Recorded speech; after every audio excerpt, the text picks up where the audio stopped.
We haven't had like a steady income. This year is actually like probably our first year that we've had probably slightly higher income range. So when we talk about like snowballing your efforts of growing your net worth, there's at some point you get to where it's just, if you can save that year, it just ends up snowballing to this larger. So we're at that point now. Investing for retirement takes time, patience, and consistency. Eventually, you'll reach a point where you don't need to contribute any more money to hit your retirement goals, and that's what we call Coast Fire. On our Coast Fire segment today, we're going to interview Kyra from the Scrunchy Fi podcast. Welcome to the show, Kyra. Thank you. Kyra, number one here, how much do you have invested for retirement? So right now I have about $750,000 invested. Wow, that is incredible. Yeah. Okay, and so how old are you and your spouse? So I am 36, so my spouse is 40. Okay, 36 and 40. Now, based on your Coast Fire calculations, how much will you have in retirement if you don't contribute anything else? Jaw-dropping number, $5.3 million. That's crazy. That is a crazy amount. So Yeah. now to follow that up, how much income will this potentially provide you in retirement? Far more than what we need. So I'm like, the way I gauged it was retiring at 65, investing with like a 7% adjusted for inflation return. So that's going to yield us about like $186,000 a year for income, which is, I don't know, 5 times more than what we spend today.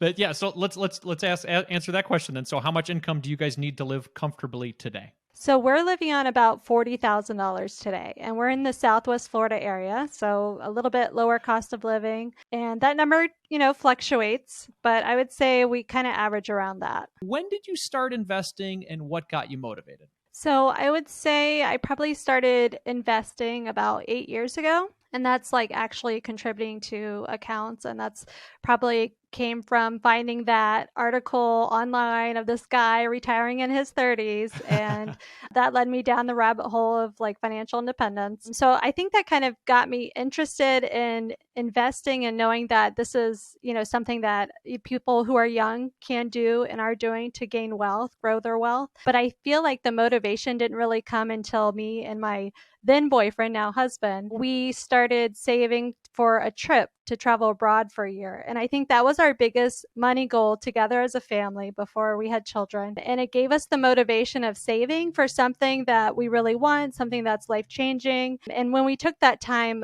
travel abroad, so for both of us, we had been working our entire lives. And I would say I started working at like 14. So taking a whole year off and not working was kind of like, wow, what do I do with all this time, all these things to do?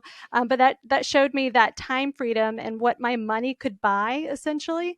So it gave us a taste of what financial independence could really be for us. And that gave us the motivation to invest more aggressively when we came back. I love that. So when you went back, your mindset had changed. Yep. And I set in a lot of tools. I started like tracking on paper, but then when I came back, I found all the apps. And so it kind of like set me up mentally, not just like with that goals, but also the little tricks that you do to get yourself to that goal. I'm interested in your general range of income during this period of time that's helping you to amass such a large fortune. If I look back over the time frame that we've been saving and investing, I took ample maternity leave, two kids as well. I mentioned that we traveled for a year. So like we haven't had like a steady income. This year is actually like probably our first year that we've had probably a slightly higher income range.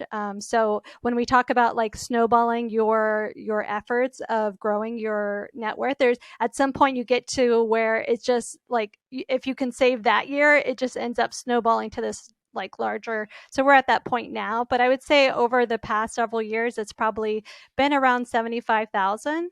Whereas this year it's going to be much more because I took a higher paying position full time this year, but also we now have 3 rentals. So we're just kind of like collecting all those income streams as well as keeping our expenses low. So we're growing that gap between the income and expenses. So it's not so much like, oh, well, you made that much money. Well, if you spend it all, then, you can't really save and invest that. So That's great. So let's talk about that big gap because obviously, somebody could make $500,000 and spend $500,000, and Hmm. they're not getting to these numbers. So talk to me about your savings percentage, how you guys calculate that, and why that's important to grow that gap. Yeah, so when I started my investing journey, it was with that in saving for financial independence. It was that year that we took off. Hmm. So we didn't really earn any money, but we didn't really spend any money. But we found the ways to help control our expenses. And when we came back, I started looking at how can we like efficiently change all these things in our lives so that we can, reduce our expenses. So one of the things that I thought about was looking more into house hacking. So the year after my daughter was born and we were living in an apartment, I looked into house hacking and I said, we need to buy a duplex. And, some of the things that people think about is, well, you're going to have somebody living next to you, but I was living in an apartment anyways, and people were living on all sorts of sides from me. So I said, it'll be perfectly fine. At least as a landlord, you can control part of who is living next to you. So my husband was 100% on board, although neither one of us wanted to be landlords. But when I showed him that at the time I was working, that somebody could stay home with our daughter if we do house hacking to reduce our expenses, that was going to be help us achieve that goal. So we have been house hacking for the past 4 years now. We're still in our duplex right now, and I've rented out the other side. So that has helped control the housing expense so that we can, our housing expense is like 5% of our income, which, the average is somewhere around 30%. So that's just a crazy, huge win for us. But we also have, that like 10-year-old car. So we bought used cars. We kept them for a long time. We've done like one car family. I was like 7 months pregnant walking home, and I was like, this is fine. It's healthy for you. So, we've done like little things like that to help control those larger ticket items. And as well, I think the biggest thing is that me and my husband are on the same page. We both want that financial independence dream in reality. And like when we go to spend, we have that in our mindset. So we don't go lavishly, spending beyond our means, because what we really want is that independence, I financial love that. independence. Now that you have seen your numbers and you know where you're headed towards in the future and all that you've done, what does Coast Fire mean to you? And then in the next 10 years of your life, how is your path maybe different? Or is it even different? So that Coast Fi is saving enough to retire at 65, but I really want to pull the trigger around 40. So I Nice. think that's why I am working. My life today, right now, going to work, taking care of the kids, it looks the same as anyone else's life. So I figured, okay, why not keep going? So we are still like aggressively saving. And like I said, we've kind of like gotten to this point where everything, like we just have like an insane amount of savings rate because of the things we've set in place, keeping our expenses low. We have these 3 rentals that help bring in income. And I guess technically I am kind of financially independent just with the rental income. And so that's been a big win. I think we kind of have this financial security, which is really great because, like you said, the pandemic and all the things that happen, and just raising children, will we be okay? Of course, money doesn't make everything okay, but it does help.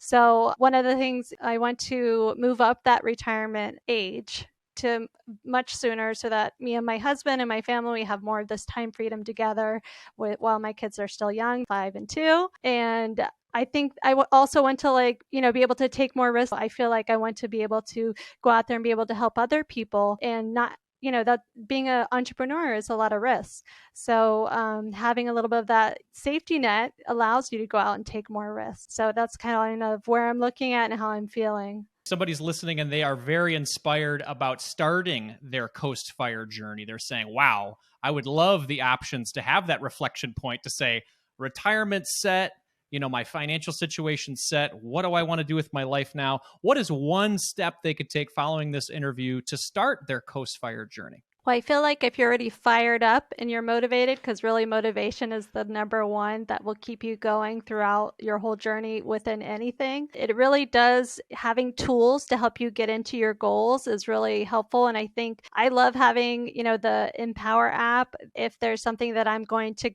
go over that a category that month, and I always go into like looking at the restaurants and eating out, and I'm like, okay, by this, I think we've kind of hit our number, our budget there, so let's kind of, no more eating out for the rest of the month. But usually we don't know those numbers, we don't have any reflection, or we don't have any kind of exposure to what that information is. So I love having it on the app because you're scrolling through social media, and then you can go and scroll through that as well and just kind of have like a little eye-opening experience. So that's really low-hanging fruit, and I think it just kind of gets you going. I think that's a great point. I think taking time to see where we currently sit financially and then analyze that and say, okay, where can I move going forward? And I love Empower's app for that. I use that on our net worth building journey too. And it's got a great price, which is free, which is fantastic.